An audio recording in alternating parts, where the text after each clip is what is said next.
Moving over to video number 2 now, talking the recent Channel 4 documentary about ADHD. So I got up to a bit where they introduced Professor Stephen Scott, who's a consultant child psychiatrist, and he says how ADHD is a very common condition. It's 5% of the population, so that is quite common, whereas autism is 1%, epilepsy is 1%, so he says it's 5 times more common than autism. Because it's so common, it is now coming to light more. So it's not that more people have it. It's not like there's an epidemic or anything. It's just simply that it's a very common condition. More people are realising that they have it. It's actually also even more common in autism. So if you're autistic, you have a greater likelihood of having it as well. That's the other thing. So again, Claire, the GP or ex-GP, Claire Mosley, she then looks at some of her old school books, just for a bit of insight as to how she was when she was a kid, and they often say things like, unfinished, you wasted too much time, you made a good start. So she really focused on things she was interested in, but she barely finished the things she wasn't, and she thinks that might be an indicator that she might have ADHD, as she often left work unfinished. So then it shows us the ADHD screening form. There's an ADHD screening form from WHO, the World Health Organization. That's not a diagnosis, that's just a screening form that someone can take to give an indication as to whether or not they might need to take an assessment. So it asks such questions such as, how often do you have difficulty wrapping up the final details of a project? And Claire says that she does love a good project, she can get very involved in it, but she kind of fades out a little bit towards the end. I would say for me that one varies, and I think it really does depend. I do have lots of different things, like things that I start and then I don't. But again, equally, it's kind of a mishmash for me. But I think that's probably the interaction with the autism. Like I do try and finish things because I'm quite kind of like mono-focused on one thing, that I'm quite kind of logically sequential in that way. It really does vary, and it also depends on my degree of interest in something, obviously. But I think that one doesn't apply too much for me because I think I hate leaving things incomplete. But I think that's probably more of the autism, so I don't think I relate to that one that much, that particular one. Bearing in mind you're not going to have every single one of these because everyone's different. The next one is, how often do you have difficulty getting things in order when you have to do a task that requires organisation? That one for me is extreme. I really struggle with organisation, so I'm always like, yeah, definitely that one's a massive tick for me, that one. So yeah, I would often start something and then I'll have to get up again because then I think, now I need the scissors, and it's all over the place, and like I haven't really got a plan of where I'm going with it, and it can feel a bit kind of chaotic. And yeah, definitely that one for me. How often do you have problems remembering appointments and obligations? For Claire, that's her most frustrating thing. I would say for me, again, that one varies.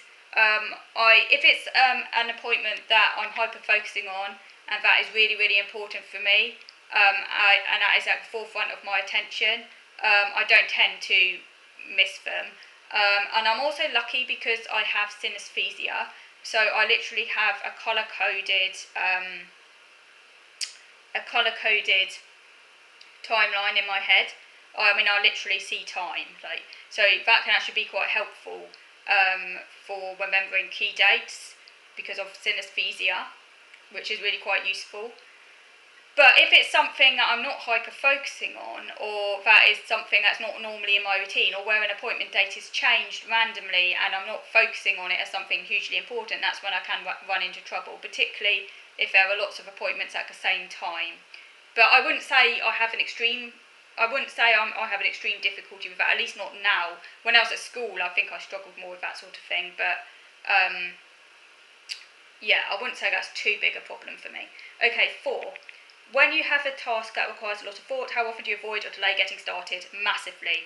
Procrastination is an extreme issue for me. it's really difficult getting started on a task, even one I want to do, because of the effort involved in kind of essentially shifting gears. So that one is a huge tick for me. How often do you fidget and squirm with hands or feet when you have to sit down for a long time? Yes, I would say I do that, particularly when I am having to talk to someone. I try and do it kind of discreetly so they're not noticing, but yeah, something or other I will be kind of touching or feeling, or yeah, it might also be an autism thing as well, because but yeah, I'm more particularly, yeah, so yeah, no, yeah. And how often do you feel overly active and compelled to do things like you are driven by a motor? Yeah, I do feel very active a lot, but it's more inward now as an adult, not so much outward. So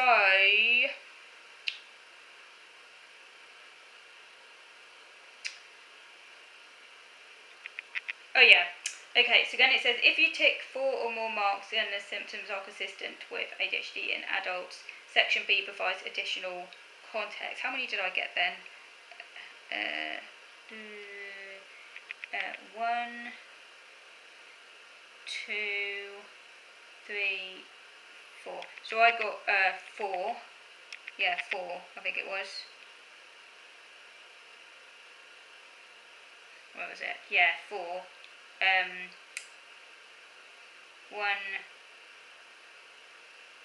2, 3, 4. Yeah, I got 4 for that. And that was actually interestingly the same as what Claire got as well. So Claire also scored 4, so that just makes you just over the line.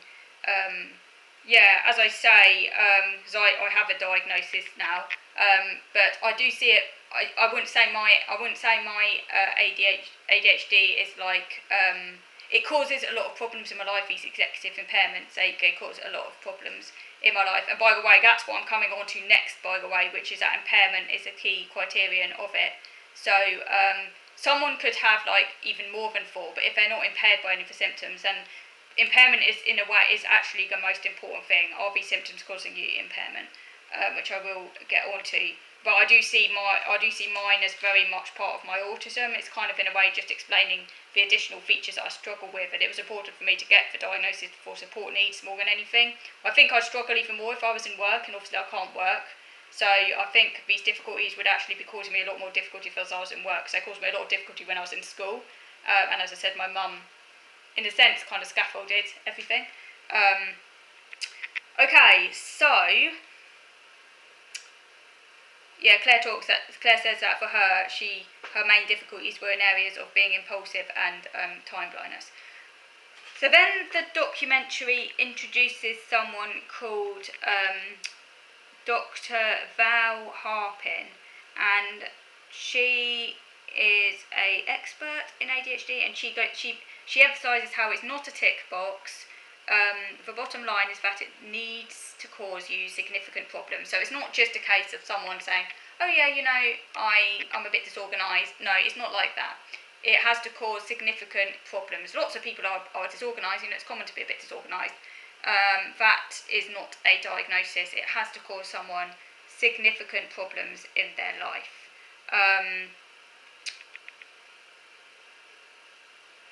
Yeah, everybody might forget things now and again, but you're more likely to do that if there are other stresses in your life. Just doing it a bit of a time is not ADHD. You have to do it in more than one situation, and it has to be consistently in multiple situations, and it has to be causing problems. They're introducing a program, a few self-advocates, like social media personalities, for example, someone called Ellie Middleton. I think she's also autistic as well, I think she's autistic as well. But anyway, I didn't mention autism, but I'm pretty certain she is autistic because I've seen her before online. She's called Ellie Middleton, and she says she likes to shout about the positives. Yeah, she's one of those hardcore neurodiversity ones, I think. She likes to go on about the positives, yeah. She's written 2 books. I haven't read them myself. And another advocate mentions traits of creativity, resilience and problem-solving skills. Really? Yeah, that's where we part ways. I don't see any positives coming out of it for anything. Any positive traits I have, I don't see as part of my conditions. I see them as part of me. In other words, I'd have them irrespective of the conditions. And I think if I didn't have the conditions, I'd actually be able to. I'd actually be more of those things because I wouldn't be held back. So I don't understand how people see positives in their diagnoses. But each to their own. I just see them as disorders that hold me back. Because they're impairing, aren't they? Like, that's the thing. If they weren't impairing, I wouldn't actually have any of these diagnoses, and then I'd just be someone who's just a normal person.